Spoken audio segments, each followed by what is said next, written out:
Assalamualaikum warahmatullahi wabarakatuh. Hi, my name is Queen. I'm 11 years old from Surabaya.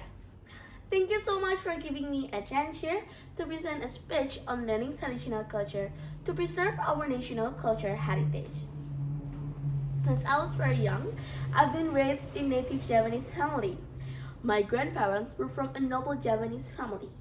So, my mom and all her siblings have been instilled by values and culture since childhood. My mom said that her parents used to teach their children some Javanese etiquettes and manners, such as someoneness, togetherness, politeness, and helping each other.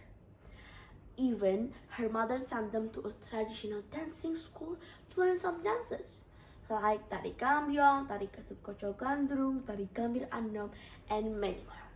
No wonder that almost all my uncles and aunts can dance beautifully till now.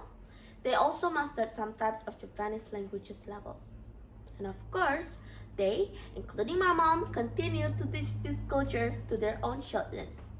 At home, my family and I speak two languages in our daily life, Bahasa and Japanese, polite form Japanese or Krama Inggil. As we know, our country, Indonesia, is a big country with large area and full of diversity. It's an archipelago country that consists of over 17,000 islands with more than 270 million people. Indonesia is the world's fourth most populous country, and Java, one of the big islands, is home to more than half of the country's population. According to it, of course, Indonesia has many different tribes, religion, languages, customs, and culture. However, these such differences are not to be as a barrier for uniting our people through diversity. Since childhood, I have faced with various differences, such as ethnicity, race, religion, customs, and culture. When I was in playgroup and kindergarten, my parents sent me to a private kindergarten, which on average, my friends were Chinese with all their own background. While in elementary school, I attend to Al-Hikmah Islamic School, that most of the students come from various differences, but all of them are Muslims. However, during our socialization, I realized such as differences are not to be as a barrier that could separate and isolate us.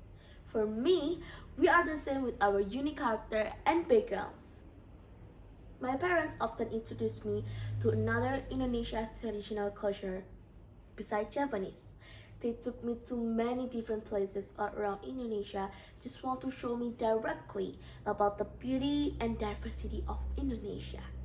In the matter of time, I'm getting fascinated to learn and to explore further about Indonesia's traditional culture. Like once, I have learned about Minang's dance, that is tari piring, and learned how to perform. But my favorite dance is tari kambyong, that has slow and crazy and smooth. This dance will perform to welcome King's important guests. From this, I've got some valuable experiences through learning Indonesia's traditional culture. I just don't want this precious heritage from our ancestors fade away and gone. From this, I've got some valuable experiences to learning Indonesia's traditional culture. I'm very grateful that my family has taught me precious heritage and norms. This has shaped my character to be more friendly, more tolerant, helpful, and respectful to anybody else. Finally here, and encourage you all my friends and whoever you are to love and to preserve our country. Because through culture, we can show our unique identity that represent our character as a nation in the world. Thank you. Wassalamualaikum warahmatullahi wabarakatuh.